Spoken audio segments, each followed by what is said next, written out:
This is Gary Geiman with the Dominate the Day podcast. The purpose of this podcast is to help you get 1% better in your business, provide clarity, and give you some ideas that will help you grow your business.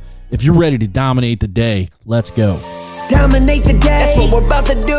If you don't want to dominate, then this podcast ain't for you. But if you are, then keep listening, cause every single damn day, the mission is to dominate. You already know we're here to dominate the day. So if you want to dominate every day, then let's go, it's time to grow. This is another episode of Dominate the Day.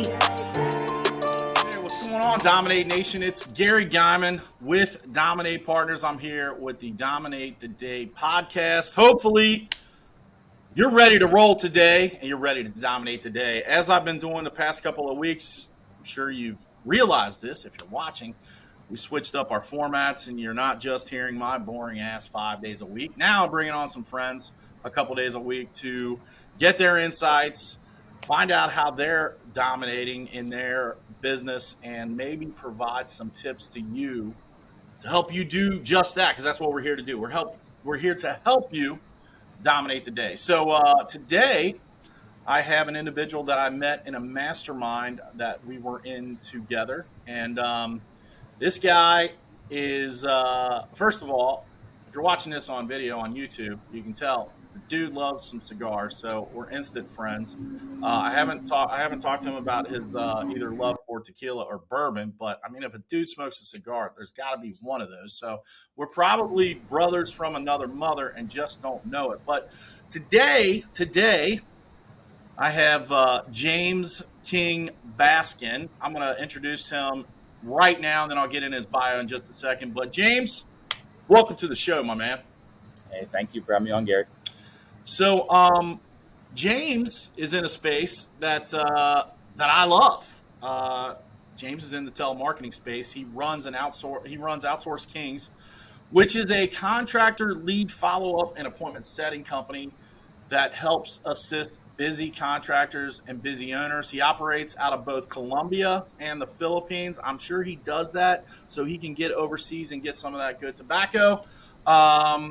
He basically helps contractors either have a dedicated employee managed team, or they can use James' team to manage lead calling. He has a book available on Amazon on how to do it yourself and hire your own appointment setter. His charity supports children in Colombia and the Philippines. All around good dude. And James, let's talk about using the phone to make some money. The best way, in my opinion, wouldn't you say? Yep. Picking up the phone is where most people fall off, and it's where most of the money's at. Yeah. So if you had to guess, regular contractor, let's say we talk about a roofer, right? We're talking about a roofing company. Let's say he's got a couple salespeople, 5. Decent size operation, but it's still not big enough to where he's hands off. He's in control. He's in the field. He's selling. He's doing all that stuff, right? Let's say those 5 salespeople, along with himself, let's say they're working 50 leads a month, which probably a little high for a roofer, but I want to use numbers that I can multiply and divide easily. Okay, so we'll say 50. What percentage of those do you think are getting missed because him or his team aren't doing adequate follow-up? So 50 leads per guy or 50 leads total? For the company, yeah. Yeah, so if I had to guess a percentage, I'm willing to bet it's more than half. And really? That high? I think there's a lot of factors that are happening besides just no phone call ever made. So I have data on this, but I don't have an exact number for you. But case-by-case scenario, and this is a difficult conversation we've had to have with roofers over the years, because we've scheduled their appointments, and what happens is their sales guys will cherry-pick the appointments, and we actually found out they weren't going to certain appointments. So imagine you're the business owner, you're paying thousands of dollars for internet marketing leads or direct mail or telemarketing, whatever kind of lead you have, and then imagine your sales guy is like, oh yeah, they no-showed.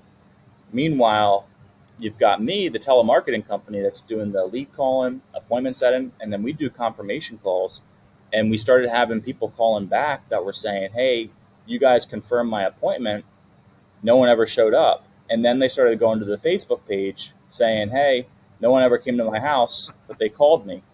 And so I said to myself, what happened here? And so that's one factor that's probably the smaller percent, and I don't know what percentage of that varies on the company. Yeah. And then based on the sales guys, I'm willing to bet there's probably 20 to 30% that happen there.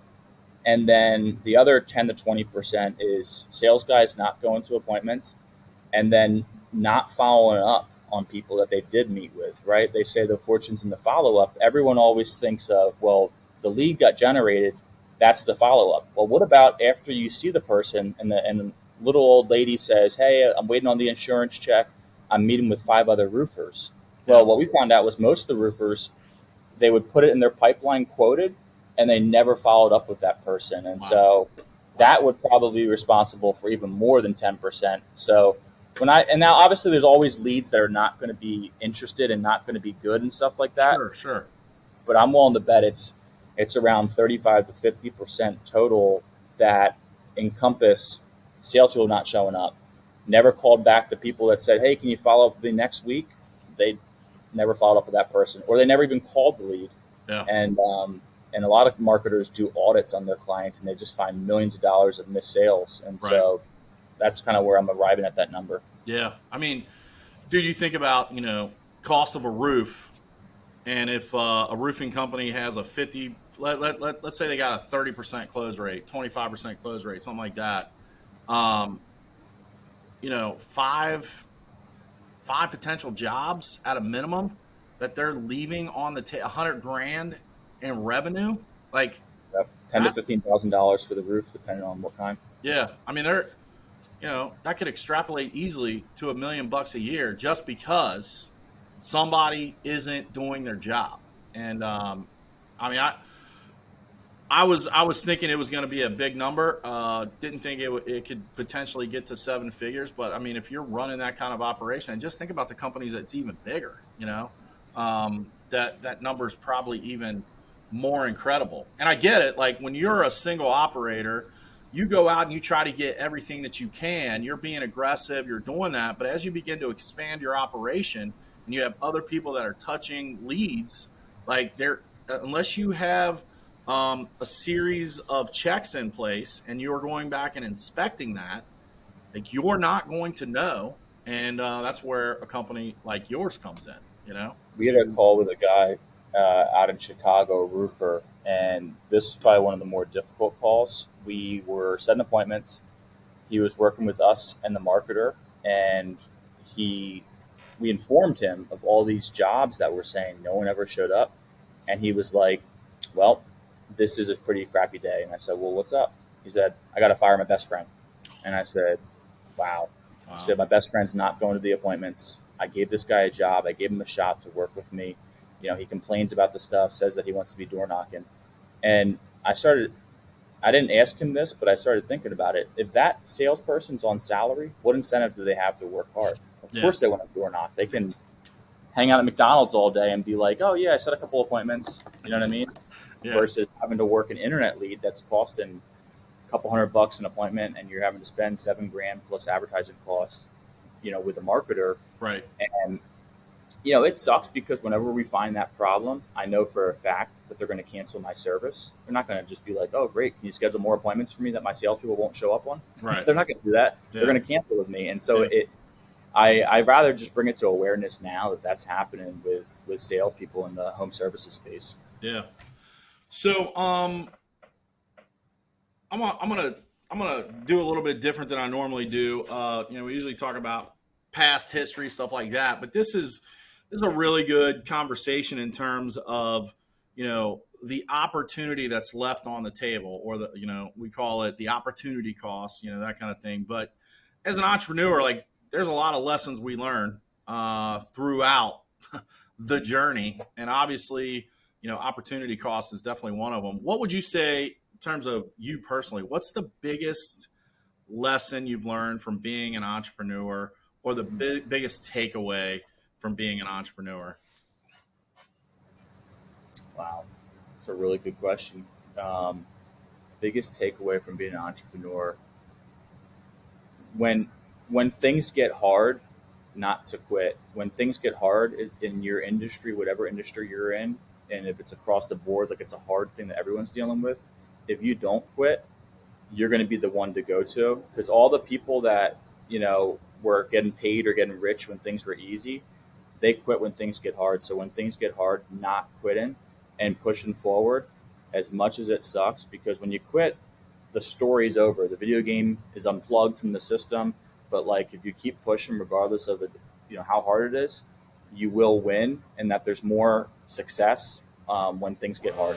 Dominate the day, that's what we're about to do.